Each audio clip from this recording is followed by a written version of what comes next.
fun fact ini, fakta menarik nih. Ya. Orang Israel pun Membantah. Mereka mencoba. walaupun mereka juga membaca kitab yang sama kan dengan kita kan. Yesaya 53. Karena PL-nya kita dengan Israel sama sedetail-detailnya persis kan? Iya, cara pandangnya terhadap konteks itu yang berbeda. 3, 2, 1 ngobrolin pesona Injil yuk setiap hari.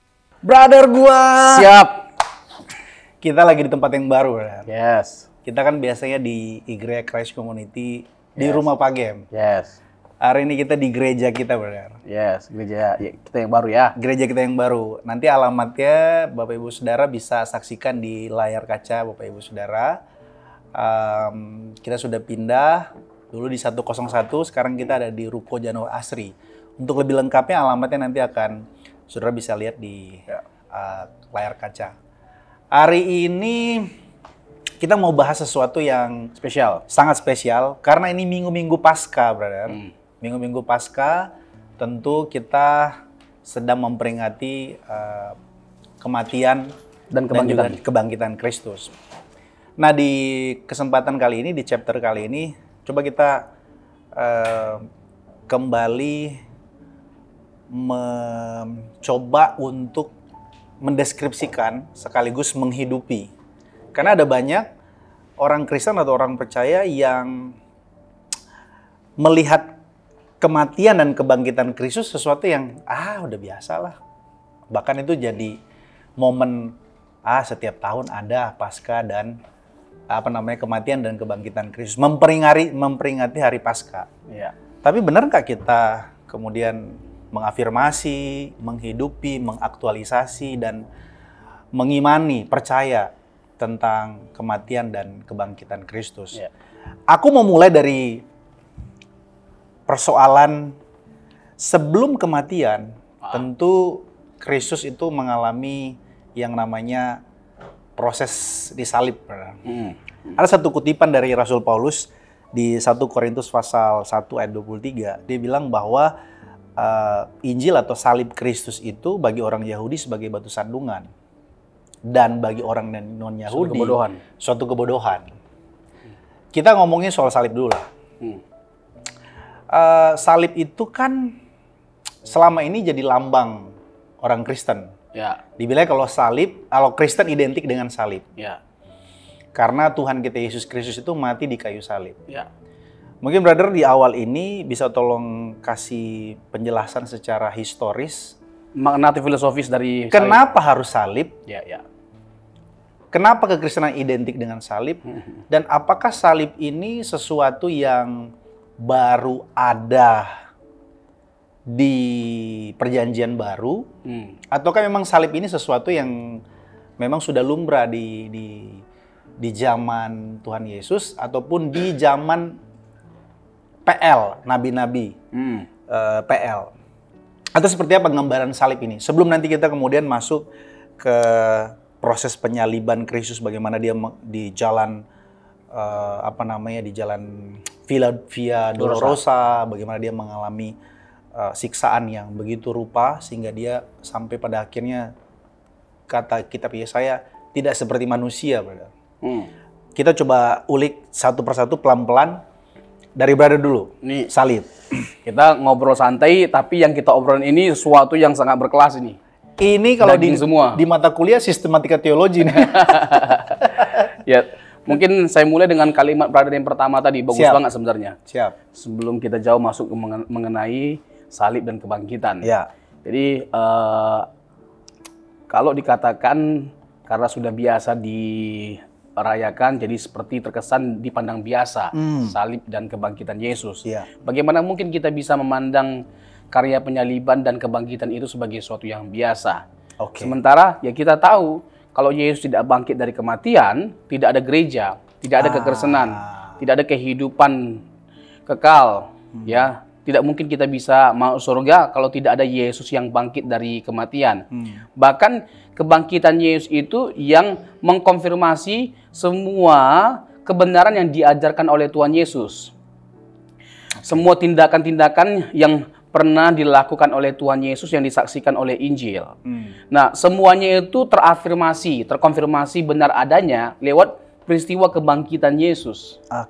Jadi, peristiwa kebangkitan Yesus itu adalah sesuatu yang sangat urgent, sesuatu yang sangat-sangat penting, sangat-sangat bernilai dan berharga. Kalau Yesus tidak bangkit, ya sia-sialah kepercayaan kita. 1 Korintus 15 ayat 17, itu ungkapan Rasul Paulus. Nah, jadi kebangkitan itu adalah jantung dari kekristenan, jantung dari iman kekristenan, pusat dari Injil. Pesan utama dari Injil apa? Tentang Yesus yang bangkit, yang memberikan kemenangan bagi setiap kita. Bahkan jatuh bangunnya kekristenan itu terletak pada satu peristiwa, yaitu kebangkitan Tuhan Yesus. Wah, ini menarik nih. Ada banyak orang berpikir kekristenan itu identik dengan mujizat, berkat. Ya. Ternyata jantung dari kekristenan itu ya kebangkitan Yesus Kristus. Ya, meskipun memang kita nggak bisa menafikan waktu Yesus hadir 2000 tahun yang lalu, dia memang betul-betul hadir untuk memberikan kebaikan atau berkat atau anugerah kepada orang-orang yang ada di sekitarnya. Misalnya mujizat, ya, orang sakit disembuhkan, orang lumpuh berjalan, orang buta melihat, bahkan orang mati dibangkitkan, orang-orang yang terluka diobati oleh Tuhan, hati yang terluka disembuhkan oleh Tuhan, dipulihkan oleh Tuhan, orang-orang yang ditolak, ya kan, seperti pemungut cukai, orang-orang yang pezina, itu adalah orang-orang yang ditolak pada waktu itu, bahkan diancam untuk mengalami hukuman mati, tapi diselamatkan oleh Yesus ketika mereka bertemu dengan Yesus. Seperti kisah seorang pezina yang didapati dan harus dilempar dengan batu. Yohanes 8. Untung dia ketemu sama Tuhan Yesus. Kalau ketemu sama siapa? Yang lain? Yang lain udah pasti mati. Jadi terselamatkan dia. Jadi Tuhan kita Yesus Kristus itu memberikan kesan yang sangat luar biasa dan berbeda dengan manusia pada umumnya. Dibandingkan dengan tokoh-tokoh Alkitab sendiri pun, Yesus tampil lebih unggul dari semua yang ada. Termasuk dari semua tokoh yang pernah ada di muka bumi ini. Siapapun itu. Ya, Yesus lebih unggul, lebih istimewa, dan nggak bisa dibandingkan sebenarnya dengan siapapun atau apapun. Nah, itu terkait dengan mengapa salib dan kebangkitan itu nggak bisa dipandang biasa, brother. Yang kalimat awal brother tadi. Bagaimana mungkin kita bisa memandang itu sebagai sesuatu yang biasa? Apapun alasannya, nggak bisa kita mengatakan kebangkitan Yesus itu bernilai biasa.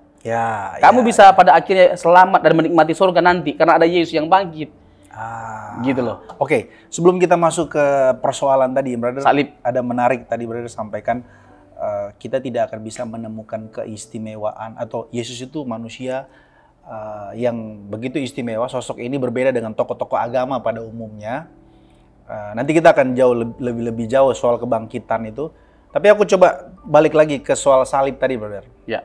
Apakah salib ini sesuatu yang sifatnya secara historis? Itu seperti apa sih Alkitab menggambarkannya? Ya. Kenapa harus salib? Ya. Kenapa? Apakah ini bagian dalam tanda kutip memang pada saat itu kan Yesus di zaman Romawi ya, mengalami hukum salib. Ya. Apa makna spiritual sekaligus makna bisa dikatakan historis? Ada nggak di PL terkait dengan salib? Ya. Kan tidak mungkin tiba-tiba ujuk-ujuk tanda kutip dia mati dengan cara disalib. Ya. Karena kan bisa juga dengan cara yang lain toh. Iya. Tidak harus disalib. Mengapa harus disalib? Ini boleh bisa lebih dalam lah, Bro. Jadi pertanyaannya sangat bagus dan layak untuk kita renungkan bersama-sama. Yang pertama, kekristenan itu adalah tentang salib. Jangan sampai orang cuma pakai salib, ya, tapi nggak ngerti pakai tato salib, tapi nggak ngerti maknanya, Bro. Ya, itu dia pada akhirnya kan bagaimana kita mau menghidupi salib itu gitu loh. Ya. Kita nggak tahu makna salib. Nah, jadi gini. Pertama, kita harus menyimpulkan bahwa kekristenan itu adalah tentang salib. Tentang kekristenan itu tentang salib. Tentang salib. Nice. Tentu yang kita maksud pertama-tama adalah terkait dengan Yesus yang tersalib bagi setiap kita. Jadi makna hidup kita berangkat dari Dia yang mau tersalib bagi setiap kita, menggantikan setiap kita. Karena ada banyak juga orang yang disalib ya. Iya. Dan jadi, juga bukan bentuknya begini ya. Salib. Jadi kita Pocong dan kawan-kawan juga takut ini sama. Iya. Takut jemuran kata Brother betul. Iya. Jadi Yesus, iya, setan itu bukan takut sama salib, Iya. tapi kepada Yesus yang tersalib. Iya, bukan Iya takut kan? sama salib ya. Iya, kalau takut sama salib, ya setan berarti takut sama tiang jemuran atau tiang listrik. Yang listrik. Nah, jadi kalau kita memisahkan kekristenan dari berita tentang salib, itu adalah sebuah penyesatan. Oke. Itu adalah sebuah penyesatan dan sebuah pembodohan yang sangat fatal. Oh, ini jadi agak keras nih. Boleh iya, nih. yang sangat fatal bahkan kita Iya. pakai istilahnya. Ini Fatalisme. radikal kita ngomongnya. Oke. Artinya benar-benar kekristenan itu adalah tentang salib. Makanya Paulus bilang begini, brother, dalam 1 Korintus pasal yang kedua ayat kedua. Aku 1 telah Korintus, memutuskan. Bro, 1 Korintus 2 Ayat 2. biar Bang Leandri Bagiannya. bagiannya. Dia sangat cepat. Aku telah memutuskan untuk tidak mengetahui apa-apa di antara kamu selain Yesus yang tersalib. Jadi salib itu bernilai sangat-sangat tinggi dalam kekristenan, dan itu merupakan sekali lagi ya inti pesan atau pesan utama dari kebenaran Injil. Nah, kalau brother bicara tentang, kan nggak mungkin Yesus mengalami kematian dengan cara disalibkan Iya. dalam perjanjian baru. Nah, mungkin Ada nggak kemungkinan dengan cara lain? Nggak mesti harus disalib. ya itu kalimat yang Pancung misalnya. ya itu pertanyaan yang wajar untuk Atau dilontarkan. dirajam gitu misalnya. Iya. Jadi Karena gini, hukum Yahudi kan sebenarnya dirajam juga kan. Bro? dirajam sebenarnya. Orang yang menghujat Allah itu di kitab Imamat atau mana perjanjian lama dirajam. Betul. Orang yang menghujat Allah dan orang yang berzina itu Dirajam pakai batu. dirajam pakai batu. Iya. Tapi kok Yesus Nah, kayu salib gitu? ini menarik untuk kita gali kan. Jadi hukuman yang lazim yang diberikan kepada orang yang didapati menghujat adalah dirajam pakai batu sampai mati. Tapi kenapa Yesus disalibkan? Salib, Nah, pada waktu itu kan yang berkuasa Romawi, brother. Oke. Nah, pokoknya keinginan orang Israel itu harus terwujud. Mereka mendesak supaya Yesus dihukum mati. Tapi kan dalam hukuman Romawi kan nggak ada orang yang dihukum mati karena menghujat Allah. Tapi orang yang dihukum mati karena menentang kekuasaan Romawi ada. Makanya diubah mereka alasannya dari seorang penghujat menjadi seorang yang mengaku dirinya sebagai raja. Memberontak kaisar. Iya, makanya di atas kepala Yesus dikasih tahu kan alasannya. Inilah raja orang Yahudi. Ini pasti banyak orang percaya di seluruh dunia nggak ngeh cerita kenapa ada Inri gitu, Bro. Iya. Ya, Kenapa dia jadi inilah raja orang Yahudi? Ya. Ini ternyata historinya. Ya. Bahkan sampai orang Yahudi, alim ulama bilang bahwa nggak apa-apa darahnya kami tanggung, katanya di kitab Yohanes kan. Ya. Karena tuduhan mereka tentang menghujat itu tidak ada di hukum orang Romawi. Ya, nggak ada. Mereka ubah jadi Ya, dia melawan mengaku, kaisar. Ya, melawan kaisar. Jadi orang-orang yang menentang kekuasaan Romawi, ya itu layak untuk dihukum mati. Makanya dia dianggap mengklaim dirinya sebagai raja. Nah, padahal kan kalau kita lihat waktu Yesus di Markus pasal yang ke-14 kan, waktu dia diadili oleh imam besar pada waktu itu, ya didapati bahwa dia telah menghujat Allah dengan mengaku dirinya sebagai Mesias. ya. Nah, kenapa tidak dengan tuduhan itu dibawa ke Romawi? Karena memang mereka tahu nggak bisa dihukum mati kalau dengan alasan itu. Nah, sekarang kita masuk kepada persoalan mengenai di PL. Oke, PL. Ya, PL itu benar-benar memberikan begitu banyak sekali nubuatan tentang Yesus, tentang kehidupannya, pelayanannya, tentang matinya, tentang kebangkitannya. Misalnya begini, brother. Kalau kita lihat di Mazmur pasal 22. Oke. Ya, Allahku, Allahku, mengapa engkau meninggalkan aku? Sorry, sebelum lebih lanjut, disclaimer dulu. Nubuatan itu pasti terjadi ya? Ya, Kalau tidak terjadi, nggak mungkin. ku buat-buat namanya. Lu buat. Lu buat sendiri. Karena ada banyak juga Ya. teman-teman kita nubuat ya kan, Ya. tapi nggak kejadian. Seperti Ya. nanti kiamat tahun berapa, nggak tahu nggak kejadian. Ya, itu juga nanti cara kita untuk menunjukkan betapa luar biasanya Alkitab itu kan. Ya. Bahwa Alkitab itu Mengkonfirmasi, benar diwahyukan oleh Allah. Karena apa? Karena tidak ada satupun nubuatan itu yang meleset. Semua nubuatan itu tergenapi pada diri Yesus sampai saat detail-detailnya. Nah, ini yang mau kita omongin. Mazmur. Sedang dan nanti ya akan Iya. tergenapi. Oke, tadi Mazmur 22. Misalnya contoh, Mazmur 22 kenapa? Jadi tadi? kalau kita merujuk kepada Mazmur pasal 22 dan Yesaya pasal 53 ya, suffering Ya. servant. Ya. Yesus yang menderita, hamba yang menderita. Tapi bagi kita pasal itu, Yesaya 53 itu cocok dengan Tuhan Yesus. Ada 12 karakteristik yang ada dalam Yesaya 53 hanya cocok dikenakan pada Yesus Kristus. Meskipun orang Israel itu membantah dengan mengatakan bahwa itu bicara tentang penderitaan bangsa Israel. Oh, ini fun fact ini, fakta menarik nih. Ya. Orang Israel pun Membantah. Mereka mencoba, walaupun mereka juga membaca kitab yang sama kan dengan kita kan. Yesaya 53. Karena PL-nya kita dengan Israel sama sedetail-detailnya persis kan? Iya, cara pandangnya terhadap konteks itu berbeda. Oke, ini apalagi kalau kita bicara tentang Yesus sebagai Mesias, tentu mereka menolak. Beda lagi ya. Iya, karena mereka memang totally different. Kenapa ada begitu rupa penolakan terhadap Yesus sebagai Mesias? Karena memang bertolak belakang dengan konsep Mesiasnya mereka. Mereka mengharapkan Mesias itu seperti Salomo atau Daud yang mengembalikan bangsa Israel kepada masa kejayaannya. Siap. Sampai detik ini masih berharap. Masih berharap, ya kan? Ada pribadi atau sosok yang membebaskan mereka dari penjajahan atau mengembalikan mereka pada masa kejayaan. Oke, balik lagi tadi. Nah, ke Mazmur 22 sama 53. 52. Yesaya. Nah, misalnya Yesus diolok-olok, ya kan? Diundi bajunya, ya kan? Itu semua dinubuatkan dalam apa? Dalam Mazmur pasal 22. Oke. Zakaria pasal 12 itu menjelaskan bagaimana Yesus ditombak lambungnya, dicucuk lambungnya. Kan Zakaria berapa tadi? Pasal 12. Pasal 12. Ayat 10 kalau tidak salah. Jadi boleh, bro. Kan pada umumnya orang yang dihukum salib itu mereka dipatahkan kakinya. Ya. Nah, tidak jadi dipatahkan tapi lambungnya ditusuk untuk memastikan bahwa dia mengalami kematian. Ya. Nah, itu dinubuatkan dalam perjanjian lama di Yesaya 53 bahwa Yesaya 53 disalibkan bersama pencuri, dipaku tangan dan kakinya, Mazmur pasal 22. Ya. Tadi saya bilang diolok-olok di Mazmur pasal 22 ayat 8 dan 9. Ya. Nah, kalau terkait dengan Yesus bangkit dari kematian ada di Mazmur pasal 16 ayat yang ke-10. Bahkan di Hosea 6 ayat 2 di hari yang ketiga, di sana ditegaskan bahwa Yesus akan bangkit dari kematian.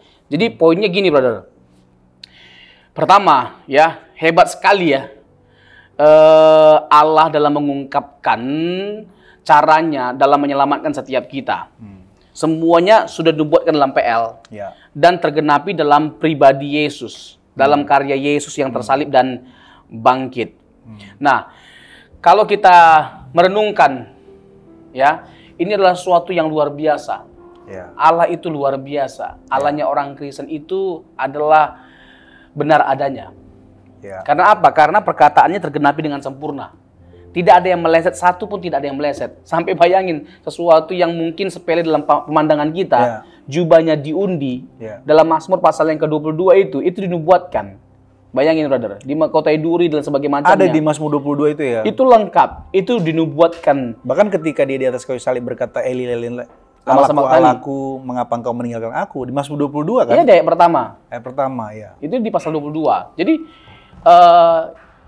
begitu jelas dan terang benderang ya terkait dengan peristiwa penyaliban dan kebangkitan Tuhan Yesus. Nah, mungkin kita perlu merujuk kepada Ulangan 21 ayat 23. Ulangan 21 ayat 23. Kembali kepada persoalan mengapa harus dengan cara disalibkan, brother. Nah, ini filosofinya dalam sekali ya. Siap, aku bacain ya. Maka janganlah mayatnya dibiarkan semalam-malaman di tiang itu, tetapi haruslah engkau menguburkan dia pada hari itu juga, sebab yang digantung terkutuk oleh Allah, janganlah engkau menajiskan tanah yang diberikan Tuhan Allahmu. Ini kepadamu menjadi milik pusakamu. Ini sedang bicara apa, bro? Nah gini, jadi kan jelas kalau dalam konsep perjanjian lama, dalam tradisi Yahudi, jadi orang yang tersalib itu dianggap terkutuk.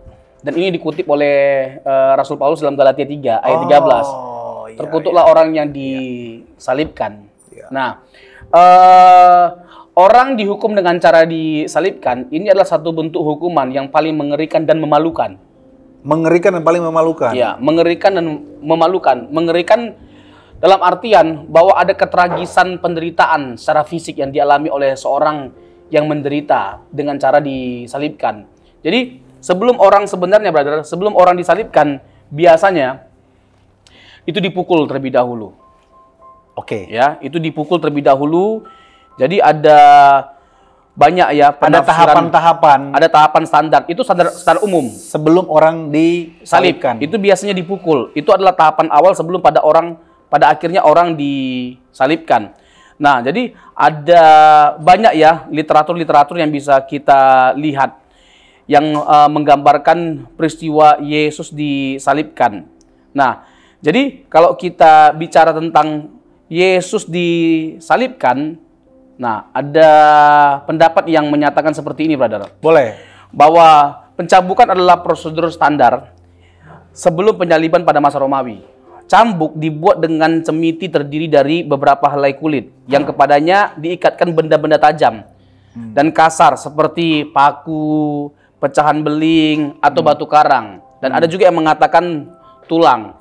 Tulang, misalnya tulang domba. Lalu dibuat berupa cambuk ujungnya itu, sehingga ketika seseorang sebelum disalibkan itu dicambuk dulu. Bayangin. Jadi benarlah kata Yesaya 53, sampai rupanya pun nggak seperti manusia lagi. Jadi kayak kita nonton film The Passion of the Christ, mungkin lebih sadis dari itu lagi. Iya. Jadi ada yang bilang bahwa lebay kali ya film The Passion of Christ dalam menggambarkan penderitaan Yesus. Sebenarnya kalau mau menceritakan pure apa yang disaksikan oleh Alkitab, belum ada apa-apanya The Passion of Christ. Belum ada apa-apanya. Belum ada apa-apanya. Penderitaan yang dia alami ya. Yesaya mengungkapkan sampai nggak terlihat lagi rupanya sebagai manusia, saking tragisnya penderitaan fisik yang dialami oleh Tuhan Yesus. Jadi dia dicambuk dengan begitu rupa. Jadi ketika dicambuk itu tulang-tulangnya tertarik. Itu, dan bayangin, ya kan, bagaimana bentuk pencambukan mereka, kemana aja arahnya, apakah ke muka kena, ya kan, seluruh badannya kita nggak tahu. Pokoknya begitu tragis, begitu rupa, ya kan, si algojo itu dalam menghukum Yesus pada waktu itu. Jadi sangat mengerikan. Nah, jadi yang pertama, penderitaan fisik itu dialami begitu tragis. Tapi juga selain fisik, ada juga moral, brother. Orang yang moral juga ya. Fisiknya itu dia bukan hanya sekedar dicambuk juga kan. Dia ditinju sampai dibuat olok-olokan, ditutup mukanya. Ayo tebak siapa yang mukulin kamu, bayangin, gitu kan. Bayangin, itu kan, aduh, nggak bisa digambarkan dengan kata-kata ya. Bagaimana Tuhan kita Yesus Kristus dia diludahi. Bagaimana Tuhan kita Yesus Kristus itu begitu mengasihi kita. Belum lagi dia memikul salib, brother. Semuanya lah.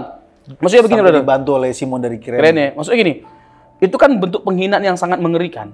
Dan dia mau menerima semua bentuk penghinaan itu, pelecehan itu.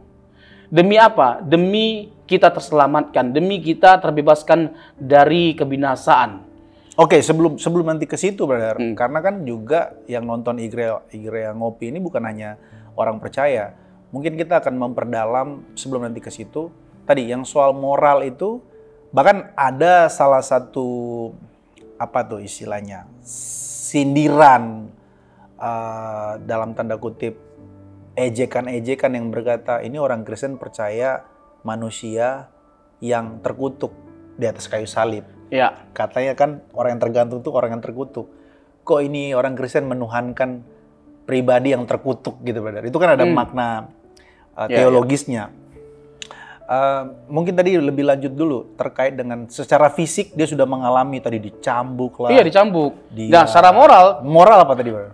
Kalau secara fisik ditambah lagi. Jadi kenapa dengan cara disalibkan, kayak misalnya dipatahkan kaki, misalnya. Itu kan supaya apa? Untuk memperparah penderitaan fisiknya. Orang kan dengan cara digantung begitu kan sengaja supaya lama matinya. Lama matinya. Tapi mereka nggak menduga Yesus cepat matinya. Begitu cepat proses kematiannya. Kenapa? Pada waktu itu sebelum Yesus disalibkan, karena sudah begitu menderita Yesus dibuat. Jadi wajar matinya cepat. Tapi udah pasti mati, dia bukan pingsan seperti tuduhan. Ada teori-teori pingsan. Yesus tidak mati tapi pingsan. Kenapa kita mengatakan dia tidak pingsan benar-benar mati? Karena untuk memastikan bahwa dia mati, dia kan cucuk lambungnya. Gitu loh. Sampai keluar darah dan air kan kata Yohanes. Itu menunjukkan memang sampai ente-entean dia. Sampai habis-habisan. Habis-habisan. Nah, saya mau tambahkan lagi. Kalimat ini bagus banget, brother. Boleh. Jadi pandangan orang secara umum setelah penyaliban adalah Yesus seorang yang gagal. Tadi yang brother kutip terkait dengan tuduhan-tuduhan orang, ya kan? Ejekan. Menuhankan orang yang terkutuk, tersalib. Bahkan sorry to say ini, setengah telanjang lagi di atas, tergantung di antara langit dan bumi gitu. Ya. Ejekan-ejekan itu adalah bukan hal yang baru. Karena Yesus sendiri sudah mengalaminya pada waktu itu. Ya. Jadi bahkan imam-imam yang adalah kaum rohaniawan mengolok-olok Yesus ketika Yesus disalibkan. Jadi momen apa tuh? Iya, misalnya waktu imam mengatakan orang lain yang kau selamatkan, selamatkanlah dirimu, turun dari salib, baru kami menjadi percaya. Ini kan olokan-olokan, ejek-ejekan yang diberikan gitu loh pada waktu itu. Jadi kalau misalnya brother, kalau saya ya saya turun ke bawah ya kan, saya tampar pak, terus dari ke atas. Aduh, itu kita manusia, kita malas dulu ya kan? Iya. Kalau Tuhan ya sampai dia berkata ampunilah mereka ya. Iya, kan? Ya. Tuhan kita Yesus Kristus itu benar-benar bersedia untuk dilucuti, dipermalukan, ya kan, dibuat sehina-hina mungkin. Dia ambil semuanya itu dan dia didapati sempurna taatnya. Makanya kalau kita bicara tentang dosa adalah ketidaktaatan, dosa pertama yaitu Adam, ketidaktaatan. Yesus bayar itu secara tunai dengan ketaatan total. Kalau yang pertama ketidaktaatan, Yesus sebaliknya dia bayar itu dengan ketaatan total. Sampai pada titik dia menyerahkan nyawanya dan berkata bahwa sudah selesai, kepadamu kuserahkan nyawaku, jiwaku. Nah, jadi pandangan orang secara umum setelah penyaliban adalah Yesus orang gagal. Para pengikutnya orang bodoh dan salib adalah kekalahan. Ketika Yesus disalibkan, sepertinya misinya telah gagal. Jadi memang dari sudut pandang dunia seperti ayat yang berada kutip 1 Korintus 1 ya ayat 18 sampai 23. Itu digambarkan sebagai suatu kelemahan atau bahkan kebodohan. Namun dalam kacamata iman malah yang ada sebaliknya. Jadi salib itu adalah hikmat dan kekuatan Allah. Kenapa hikmat dan kekuatan Allah? Karena justru kemenangan itu terjadi pada Yesus yang tersalib. Nah, ada sebuah pembalikan makna pada waktu Yesus tersalib itu, ada sebuah pembalikan makna yang agung yang begitu luar biasa. Nah, ini nih. Kasih Allah yang berkorban mengubah sarana yang menghadirkan kematian menjadi sarana yang menghadirkan kehidupan. Oke. Mantap. Salib adalah pembalikan yang agung. Jadi kemuliaan diperoleh melalui kehinaan, kemuliaan dinyatakan dalam aib, kemenangan dihasilkan melalui penyerahan diri, dan kemenangan kerajaan diperoleh melalui penderitaan seorang hamba. Di mana-mana cerita hero kan menggambarkan seseorang yang dengan kekuatan supranatural menyelamatkan. Superman, ya kan, Hulk, ya kan, Wakanda Forever. Wakanda Forever. Iya kan, Thanos ya. Thanos bukan apa ya, pahlawan. Iron Man. Ya, dan sebagainya macamnya ya. Tapi beda dengan Tuhan kita Yesus Kristus. Sosoknya ditampilkan sebagai seorang pahlawan yang sama sekali berbeda dengan semua cerita-cerita kepahlawanan yang ada di dunia ini. Tapi tidak ada cerita kepahlawanan yang lebih menakjubkan dan lebih besar hasilnya, hasil kemenangannya selain Yesus Kristus. Yaitu ketika dia menyatakan kemenangan lewat cara yang seakan-akan dipandang kalah oleh dunia. Tapi justru ketika dia disalibkan dan bangkit dari kematian, kemenangan, kemuliaan itu dinyatakan. Wow, indah sekali ya. Tadi soal moral tadi kayaknya agak miss aku, brother. Bisa tolong begini soal moral tadi. Ya, sengaja kan dia ditelanjangkan kan. Jadi orang yang disalibkan itu selain mengalami penderitaan fisik yang begitu hebat, ya dia juga mengalami rasa malu, dipermalukan gitu loh, secara psikologis, secara moral. Dipermalukan separah-parahnya dibuat gitu loh. Di depan umum kan dia dihukum kan, disalibkan depan umum, jadi tontonan umum pada waktu itu. Sehingga Yesus kita, ya tadi seperti yang saya bilang, dia menerima semuanya, dia dipermalukan, dia dihina, dia olok-olok, dibuat seburuk-buruknya, tetapi dia tanggung semuanya itu karena kasihnya. Demi kita ya? Demi kita. Demi kita. Karena kita dan demi kita. Sebenarnya ada yang miskonsepsi terkait dengan kematian atau cara Yesus mati di kayu salib. Ini mungkin akarnya atau rootnya adalah persoalan mengenai pemahaman tentang dosa. Dosa nggak sih, brother? Ya, betul. Bisa berelaborasi nggak bahwa terkadang orang itu tidak memahami secara mendalam mengapa Kristus mati, mengapa dia mengalami aniaya, mengalami penderitaan, mengalami dipermalukan, dihina sedemikian rupa. Kan ini sebenarnya kabar buruknya kan. Orang hanya tahu kabar baiknya, percaya Yesus diselamatkan. Dengan kata lain, aku mau masuk kepada poin ini bahwa ada banyak orang tidak mengerti makna salib yang sesungguhnya itu bukan hanya fakta historis bahwa Kristus itu telah mati di kayu salib, tersiksa dan lain sebagainya sampai rupanya tidak seperti rupa manusia lagi. Tapi ada makna yang lebih jauh, yang lebih esensial bahwa itu semua harusnya kita yang mengalami tapi diambil sama dia. Nah, mungkin bisa elaborasi penyebab dari Kristus mengalami ini, dia berinkarnasi, dia berkenosis. Ya, dosa kan, Brother? Ya. Masalahnya kan orang selalu berpikir bahwa buat apa sih? Ngapain sih capek-capek disalib? Iya. Kan cukup dengan mengaku dosa aja atau cukup dengan berbuat baik aja. Ya. Orang-orang yang menganggap bahwa itu sebagai kebodohan tentunya. Orang Kristen ini bodoh, masa percaya orang yang disalib? Ya. Kan kalau mau menghapus dosa ya tinggal berbuat baik aja sebanyak mungkin. Ya. Apakah cukup seperti itu, Brother, pemahamannya? Ya, makanya kekristenan itu berbeda dengan agama-agama pada umumnya. Ya. Termasuk ketika bicara tentang konsep keselamatan. Nah, dalam konteks kekristenan, kalau kita bicara tentang keselamatan, itu nggak bisa terlepas dari yang namanya peristiwa kejatuhan manusia dalam dosa. Jadi kebutuhan akan keselamatan itu sesuatu yang mutlak dan mendesak. Tetapi itu tidak datang dari usaha manusia, tapi dari Allah. Makanya kita lihat kan inisiatif Allah yang menyelamatkan itu datang dari sejak awal. Kejadian pasal yang ketiga. Waktu manusia dalam dosa, rencana keselamatan itu sudah dideklarasikan. Kejadian 3 ayat 15, protoevangelium. Bahwa keturunan perempuan itu akan menginjak kepala ular. Dan itu makin diperjelas oleh Tuhan melalui berbagai macam kisah. Misalnya waktu Abraham mempersembahkan korban. Dimulai dari kejadian 3 itu. Waktu Tuhan membuat pakaian dari kulit binatang. Itu sebenarnya sebuah tindakan simbolik. Yang merujuk kepada Yesus Kristus. Yang adalah anak domba Allah. Ada domba yang dikorbankan oleh Allah untuk menutupi manusia yang telanjang pada waktu itu. Dan kata penebusan dalam bahasa Ibrani kapar artinya menutupi. Jadi Allah menutupi dosa manusia dengan menggunakan binatang yang tidak berdosa. Dan ini menggambarkan Yesus Kristus. Dialah satu-satunya yang bisa menyelamatkan kita. Artinya apa? Harus yang tidak berdosa yang menyelamatkan. Nah, kita bisa menunjukkan segudang ayat yang menunjukkan bahwa Yesus tidak berdosa. Misalnya, Yohanes pasal 8 ayat 36. Yesus menantang orang Yahudi pada waktu itu, siapakah di antara kamu yang bisa membuktikan bahwa aku berbuat dosa? Yohanes 8 ayat 46. Siapakah di antara kamu yang dapat membuktikan bahwa aku berbuat dosa? Lalu Ibrani pasal yang keempat ayat yang ke-15. Ya kan, bahwa dalam segala hal dia disamakan, tapi dia tidak berbuat dosa. Ibrani pasal yang keempat, ayat yang ke-15.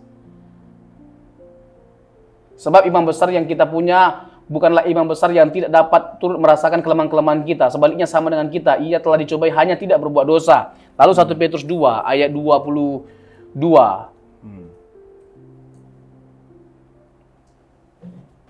Ayat 22. Ia tidak berbuat dosa dan tipu tidak ada dalam mulutnya. Jadi ada banyak sebenarnya, ini hanya ada 3 ayat yang saya tunjukkan. Yang menunjukkan bahwa Yesus tidak berbuat dosa sehingga hanya dia yang memenuhi kualifikasi untuk menyelamatkan setiap kita, brother. Yang pertama, dia tidak berdosa. Yang kedua, haruslah Allah. Hanya Allah yang bisa menyelamatkan kita. Nah, nanti kita bisa hubungkan dengan beberapa case ya, kalau terkait dengan hanya Allah yang bisa menyelamatkan dan Yesus dalam konteks kebangkitannya membuktikan keilahiannya. Nanti kita masuk ke sana. Itu sesuatu yang menarik. Ada dari soal salib masih ada yang mau tambahkan? Aku mau tambah ini, brother. Boleh. Jadi kan tadi kejadian 3. Jadi Allah sudah memberitahu bahwa Dia akan menyelamatkan setiap kita. Nah, itu kan maksudnya kebutuhan akan keselamatan ini makin diperjelas oleh Allah. Misalnya Keluaran pasal yang ke-12. Brother ingat peristiwa Paskah. Pasal 12 itu adalah peristiwa Paskah yang pertama sekali. Jadi, mungkin Brother kasih tahu dulu disclaimer, Paskah versinya orang Yahudi dengan Paskah versinya orang Kristen itu ada perbedaan signifikan. Seperti apa Paskah orang Yahudi? Secara historisnya kan tadi itu, Keluaran itu kan. Sebenarnya kurang lebih nafasnya sama. Jadi substitusi penal, ya. Nanti kita masuk ke Keluaran pasal 12. Jadi kalau kita bicara tentang substitusi korban pengganti, kita nggak bisa lepas dari pembahasan Keluaran pasal yang ke-12. Juga Imamat pasal yang ke-16. Nah, jadi kalau kita bicara tentang apa tadi, Borsan? Soal Paskah. Yahudi dan Kristen. Yahudi itu bicara tentang Paskah, itu memperingati bagaimana Tuhan membawa bangsa Israel keluar dari Mesir. Tanah Mesir, tanah perbudakan. Kalau kita kan kurang lebih sebenarnya maknanya sama. Kita bicara tentang memperingati Yesus yang menang. Ya, dia bangkit dari kematian, menaklukkan kuasa dosa, kuasa kematian, dan kuasa kegelapan. Jadi kita menang atas perbudakan dosa, melepaskan diri kita dari perbudakan dosa. Itulah Paskah dalam konteks kekristenan. Nah, sekali lagi, kalau kita bicara tentang Paskah, kita nggak bisa lepas dari pembahasan mengenai Keluaran pasal 12. Jadi waktu itu kan Firaun bersikeras, dia tidak mau untuk melepaskan mengeraskan hatinya. Bangsa Israel. Lalu singkat cerita masuk kepada tulah ke-10, yaitu anak sulung itu dibunuh. Wah, ini mantap nih. Ini indah banget ini. Anak sulung dibunuh. Penasaran. Anak sulung dibunuh. Nah, solusi apa yang diberikan oleh Allah pada waktu itu? Percikan darah. Percikan darah. Ada domba yang dikorbankan.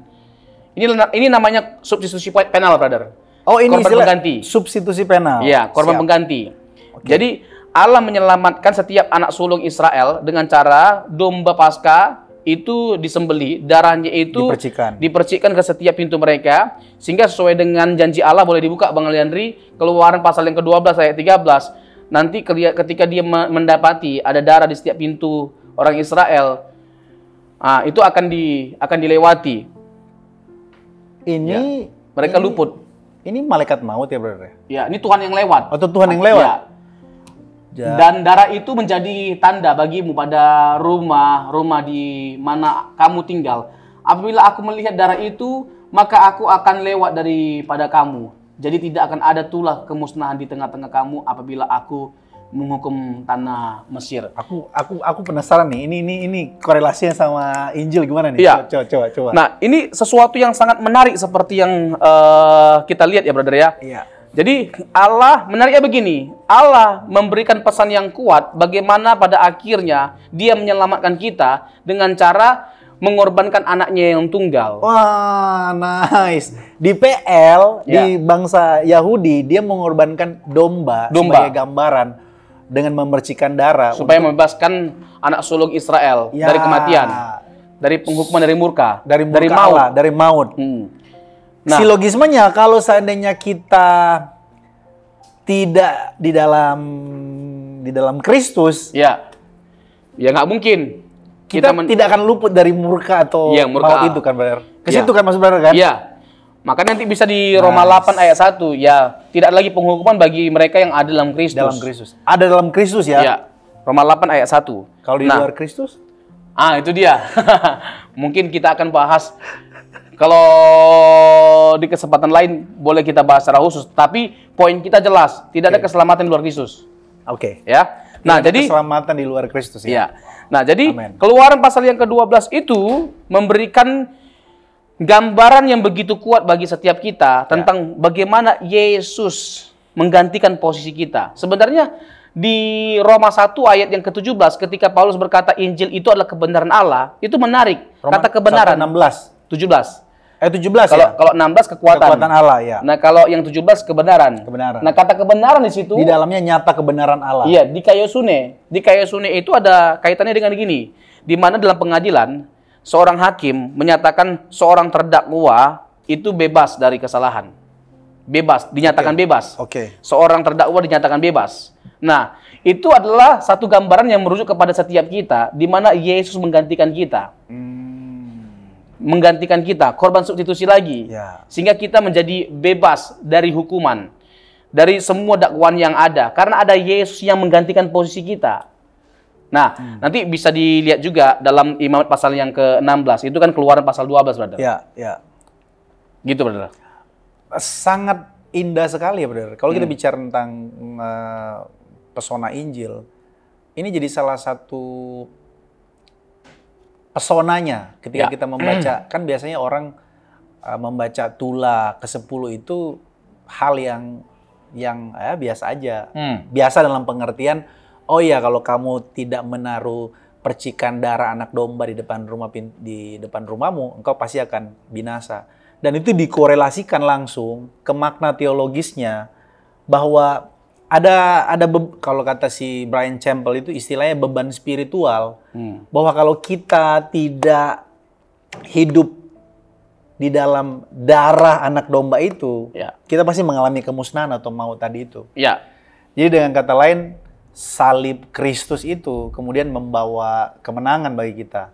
Kita terhindar dari maut lah, bisa dikatakan begitu. Karena upah dosa ialah maut kan. Tapi kasih karunia di dalam Kristus Yesus lah yang menyelamatkan kita.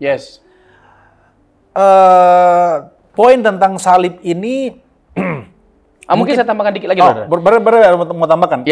Sebelum nanti aku mau lebih lanjut terkait dengan kebangkitan. Tapi sebelum dari tambahkan, aku mau tanya sedikit soal Paulus mengutip terkutuklah orang yang tergantung di atas kayu salib. Itu maknanya apa? Kenapa dia kutip PL? Itu untuk apa sebenarnya? Galatia 3 ayat 13 ya. Galatia 3 ayat 13. Terkutuklah orang yang disalibkan. Jadi Kristus telah menebus kita dari kutuk hukum Taurat dengan jalan menjadi kutuk karena kita. Sebab ada tertulis terkutuklah orang yang digantung pada kayu salib. Tadi kan kita orang-orang yang telah jatuh dalam dosa ini adalah orang-orang yang hina. Orang-orang yang terkutuk sebenarnya. Nah, Yesus itu dengan cara disalibkan, dia menggantikan posisi kita. Dia mau terkutuk. Bahkan 2 Korintus yang mengatakan 2 Korintus pasal yang ke-5 ayat 21 menjadi dosa karena kita. Menjadi dosa karena kita. Itu juga adalah bagian dari Yesus yang menggantikan posisi kita. Kita yang berdosa, kita yang di bawah hukum dosa, kita yang menjadi terkutuk. Itu semua keadaan kita yang telah berdosa. Nah, Yesus menggantikan posisi kita menerima semuanya itu. Dia terkutuk, termasuk di dalamnya. Menerima semuanya itu. Tetapi malah sebaliknya, salib yang adalah lambang kebodohan, lambang kehinaan, menjadi lambang kemenangan oleh Yesus yang tersalib. Tapi aku hidup baik loh, brother. Kata orang yang hidupnya baik, hidupnya tidak melakukan, tidak zina, tidak mencuri, tidak membunuh, menghormati orang tua. Aku hidup baik. Sebetulnya apa yang salah dengan diriku?